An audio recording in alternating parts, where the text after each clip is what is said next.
Hello and welcome to the MixOps demonstration series, where you can see live demonstrations for real users and real-world applications. For more information about our products or to schedule your own live demonstration, just give us a call or visit us at www.mixop.com. Without further delay, we invite you to sit back and enjoy the demonstration.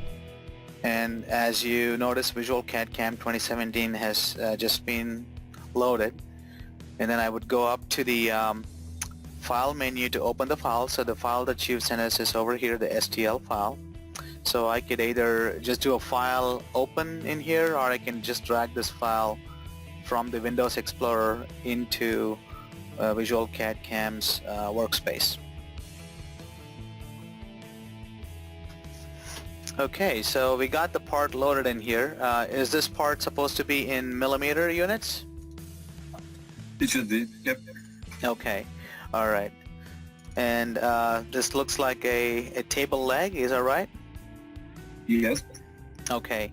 Now, parts like these can be programmed using a combination of indexed and also continuous 4-axis toolpath methods. So the first thing we would need to do here is define the machine tool, and also then we have to establish the orientation for it. So let us go ahead and define the machine tool in here. So we'll go to the machining browser. So if you're unable to view the machining browser, you want to make sure you click on VisualCAM and then select Mill, and that would display your machining browser. And on the machining browser you have two main tabs. You have the program and then the simulate tab. Now on the program tab we would want to select machine setup, and we would define the machine tool as a manual definition, and we would set the number of axes in here. Since you would like to program this on a rotary axis, there would be a 4-axis. Yep. And as you're going to be rotating the part on a rotary chuck, you would define it as a table configuration. Okay. And once you define the configuration as table, you would then also define your primary axis, which is your rotary axis. Is your table, a rotary table, rotating parallel to the X, or would it be rotating parallel to the Y? So you would specify... Yep. It's parallel to the X on this case. So we parallel to the X. So when you select parallel to X, you could be defining the rotary axis as positive X or negative X. So a typical scenario for a positive X would be the rotary check is over on the left side as you face the machine tool, and your rotation direction arrow, as you can see, is along the positive X. So which means as you point your thumb in the direction of the arrow and roll your wrist towards you, that would be a positive, like a clockwise rotation, and then the other way around is a counterclockwise rotation. Okay. So you would choose between positive or negative X. Now on most machines it would be a positive X, but on some machines, if the check is mounted over on the right side, you may have to flip that over to a negative X. Okay. Okay. And you can leave all the other parameters at the default settings and then select OK. You'll now notice that the machine tool is defined as 4-axis. Okay. In the next step, you would like to select the post processor for the machine tool that you're going to be working with. So we have all of the available post processors, and almost all posts are configured for 3 and 4-axis output. Would you be able to tell us what is the machine or the controller that you're going to be working with? Yes, we just installed the new version of Mach 4. Okay, Okay, so I have Mach 3 in here, so I'm sure that the Mach 4 would be very similar to Mach 3, but we can use one of these existing post processors and also modify it to Mach 4. So we can use the post generator to make edits, make changes in here. You can see that the rotary axis is defined as primary as A axis right in here. Yep. Now if your machine calls it a B or a W, or whatever the rotary axis code is, you can update it in here and save this as a new post for Mach 4. And I've selected the post that will output in millimeter units, and output file extension will use .nc, or you can do .text or .tap, whatever is your preferred extension. Okay. Okay, now we established the machine and the post processor. The next step before we define the stock, we need to orient the part. So the part is being aligned along the rotational axis. Now there's a couple of different ways how you can orient the part. So the first step we need to do is rotate the part in here. So you can select the part, you can use the manipulator tool in here, the graphical manipulator, and I can specify the angle to rotate it, and I can specify to rotate it 90 degrees, and you'll notice that the part is now rotated. So that's one of the ways how you can rotate your part. Okay? Okay, I usually use the orient part button, but I didn't see where is the manipulator. So the manipulator is found on the status bar down at the bottom. Okay, I see it now. Now once you have this toggled on and you select the part or the object, it'll display the triad, and also it gives you the controls for rotation. If you need to translate it, move it, you can use the translation commands, or you can even click on it to enter a value for translation. Put in, for example, -2 millimeters, it'll basically go back -2 millimeters. Or you can use the rotation commands as well. Now we could use a combination of different transformation commands. You could also select the part, use the modified transform tab, and use the transformation tools in here, or you could use the setup and then the orient part command in here also to orient it. So whatever approach or method that you feel comfortable with, you could use that. Okay. Now typically on a 4-axis setup, you want to make sure that the center line of the part is oriented along the rotational axis. Now the easiest way to do that would be by using the align and then set world coordinates. We can choose to set it to the part. We could do mid-Z and then west to start with. So that'll basically orient it. As you notice, it'll put it right in the center line of the part, right? Okay. Now if you need to rotate the part, so if you take a look at it,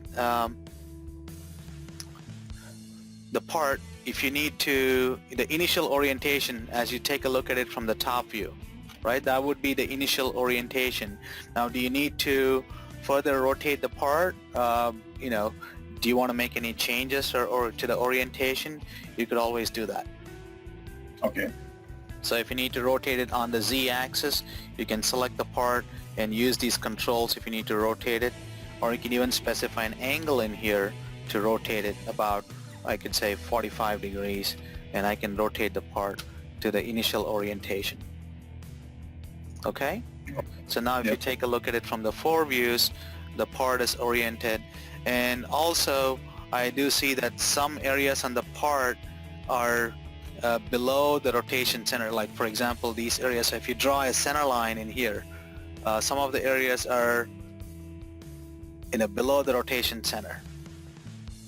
So on 4-axis toolpath methods, you will not be able to cut below the rotation center if you're doing like a 4-axis, for example, parallel finishing. So we may have to use a combination of indexed and a combination of continuous methods to program this part effectively. Okay?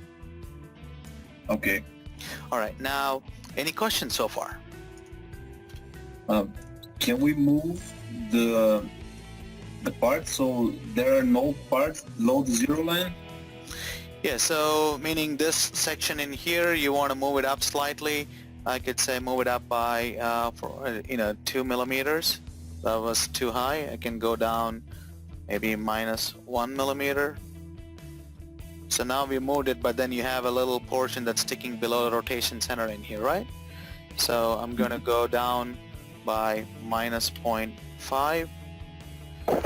So you can specify the distance you want to move it around. So also if you take a look at it from the side view, you see that it's kind of bent over here in some areas. So it's really not on the rotation center, but we'll show you how we can still program it using a combination of continuous and index 4-axis operations. Okay?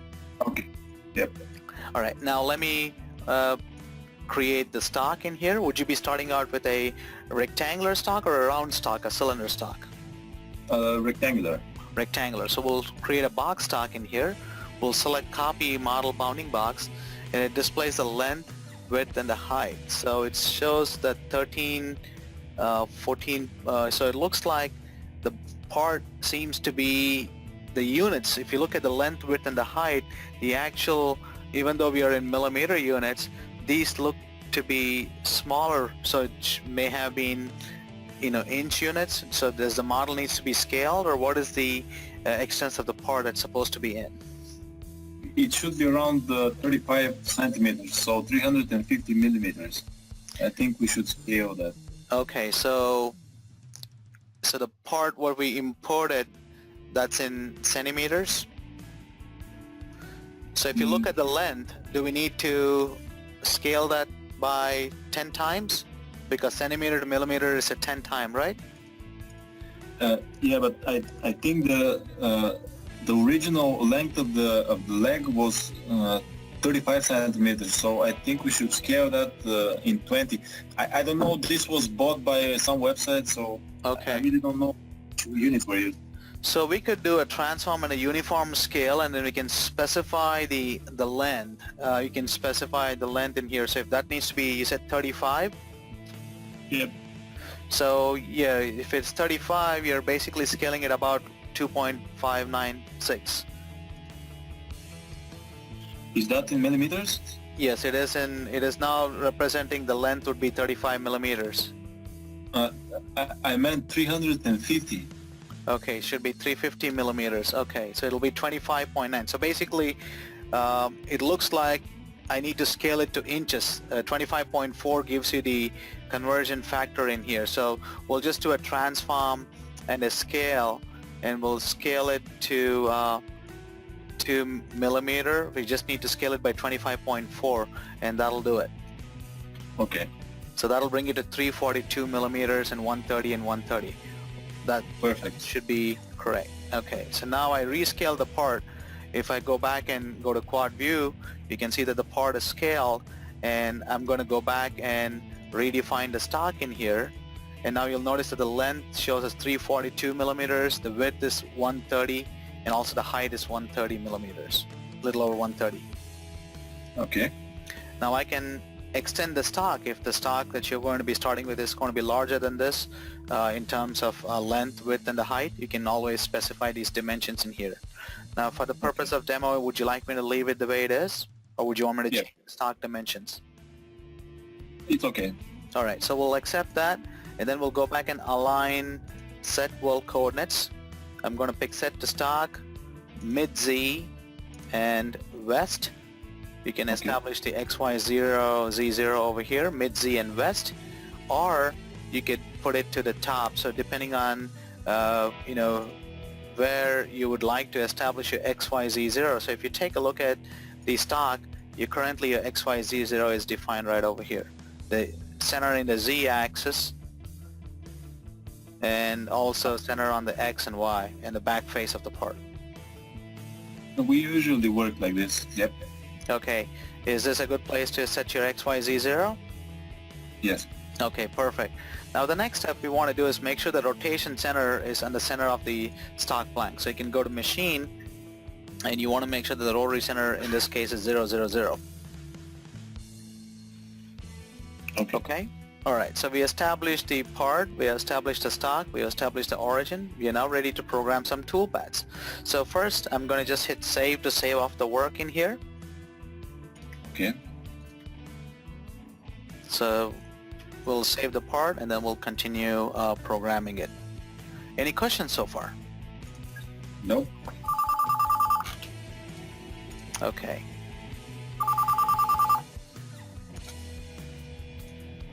So I'm going to hit save to save the work.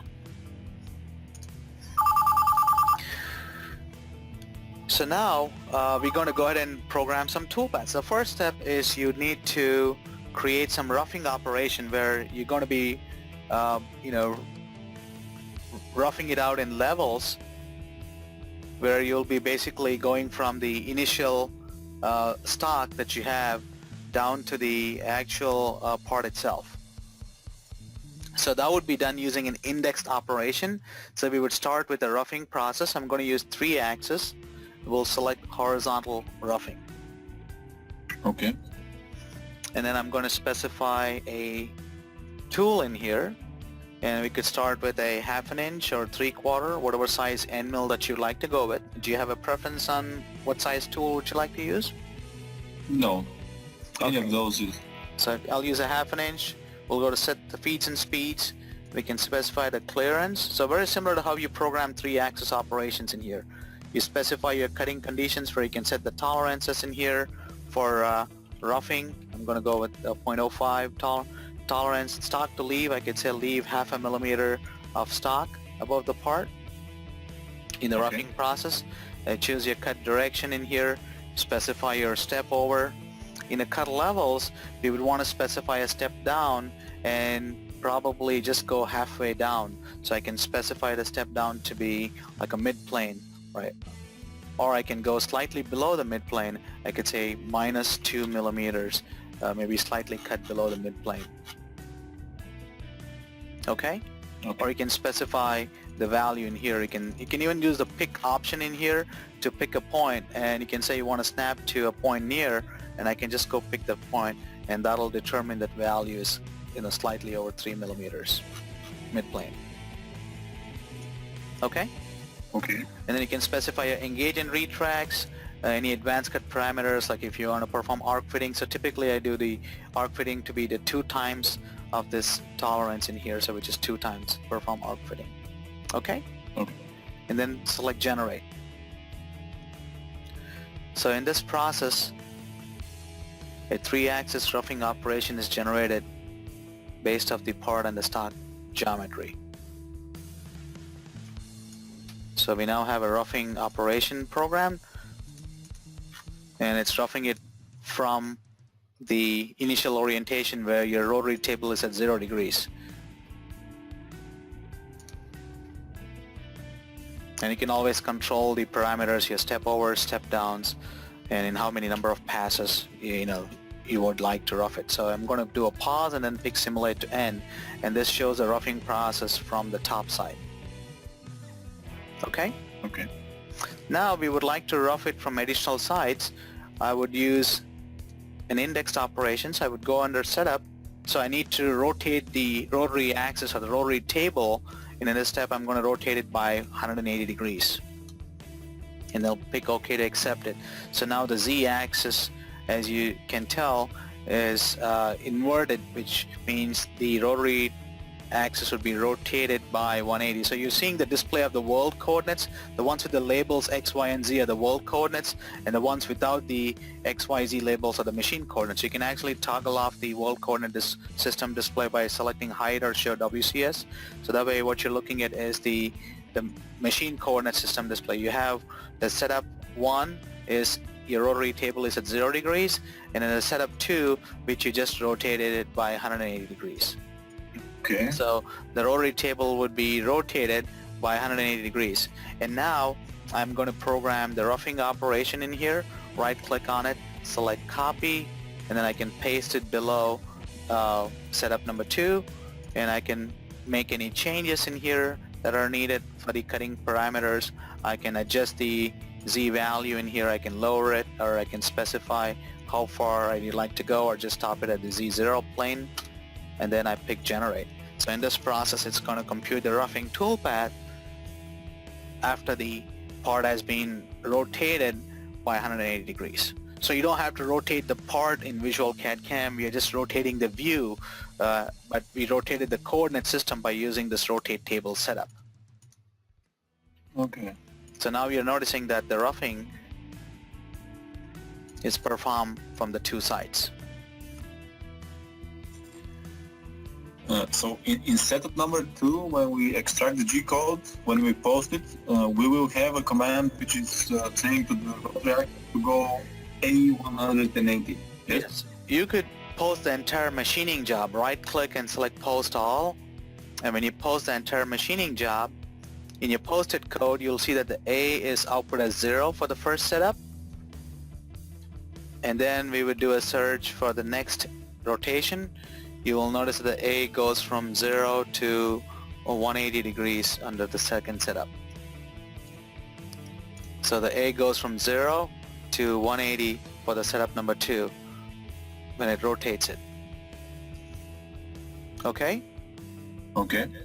So the A would go from 0 to 180, and your rotary axis parameters are all set up in your post processor in here. So you define your rotary axis macros under the multi-axis motion, under the setup tab, and it rotates from 0 to 180 degrees. Okay.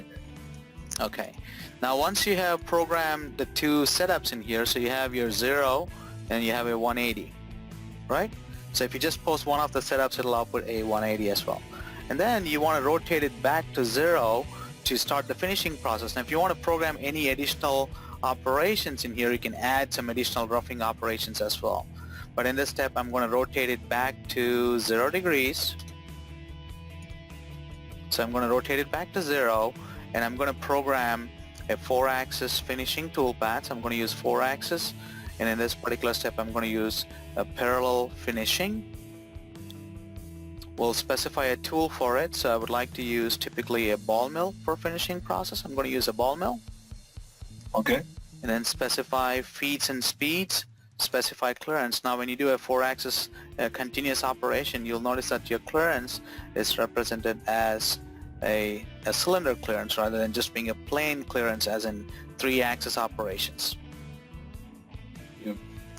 And now you specify your cutting parameters. You can set the low value and the high value, which represents the extents how far you're cutting. So you can specify these values in here. You could say you want to leave maybe 1 millimeter off the sides. You can put in the value right there. So it'll stay 1 millimeter off the edge if you don't want it to go all the way to the back of it.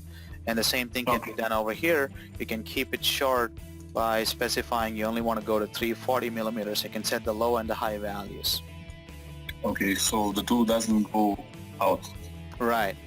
And you can also set whether you want to go 0 to 360, so that would be the entire rotation. You can choose your cut pattern. You could go along or across axes. Cut pattern could be zigzag or zig. You can choose all of these parameters, control or set the step over.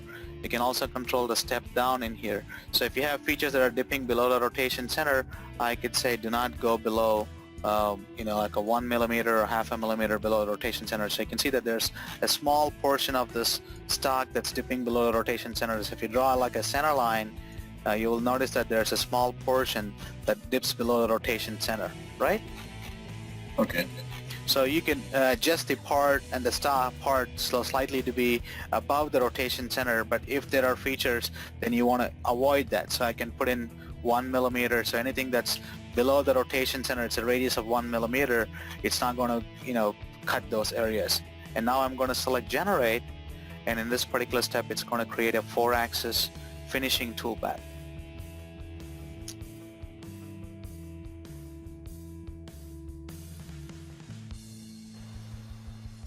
So now you have a 4-axis continuous finishing toolpath. The tool path, what you see that's generated in here is basically going along the axis, and the tool remains normal to your rotational axis. So when you run a simulation, you'll notice that the part rotates, but in the simulation you're noticing that the tool is going around the part. Okay. So what you're performing here is just a cut material simulation. If you perform a machine tool simulation, you will notice that it's the part that actually rotates. Okay. So this would be a continuous 4-axis finishing operation.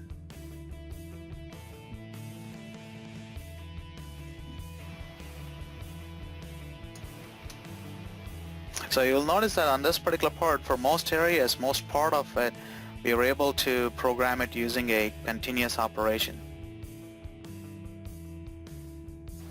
Right? Perfect. There's a small section in here, since the section was dipping below the rotation center, we weren't able to cut that area with a continuous 4-axis toolpath. Now you could do a combination of indexed operations. You could do rotate table setups, maybe rotate it like a 45 degree, or you could pick one of the orientations and program it, or you could even just do a 3-axis looking down from the top orientation. You could just do a parallel finishing in here by defining a boundary or a horizontal finishing. You can create a boundary, curve boundary in here.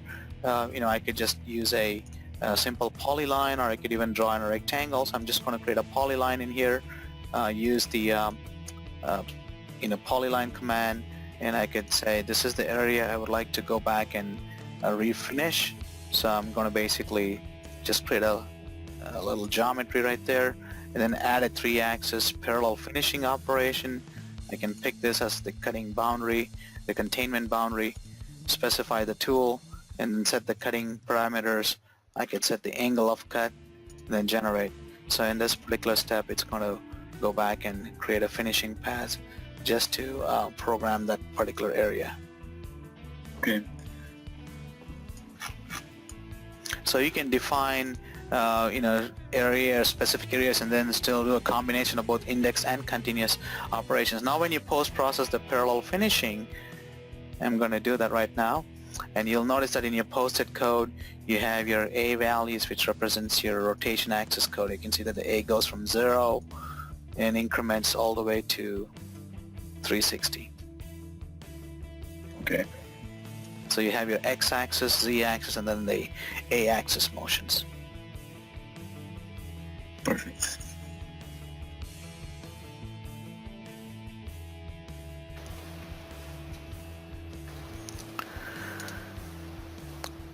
Any questions so far on programming this part?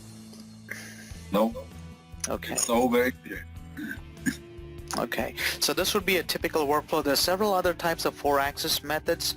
We have 4-axis facing, pocketing, and profiling. We have 4-axis R-level finishing, parallel finishing, projection pocketing, engraving. Also, there's a new method called drive surface machining in 4-axis. So the drive surface machining uses the surface normals of the surface for programming. So in this case, you happen to have like an STL file. So the STL file can be used as a surface to check for, so to project to, but you can't use that as your drive surface. So you need to actually draw or create a drive surface, and then the tool can remain normal to that drive surface. So I can give you an example for some of the other toolpath methods in 4-axis. Now before I do that, I wanted to find out if there's anything in addition to these you wanted me to help you program it on this particular part. No, I think I understand everything, and tomorrow I will do some testing. So if I have any more questions, maybe we can do a different session. Okay, but sounds so good. far everything has been very well explained. Okay, great. Now would you have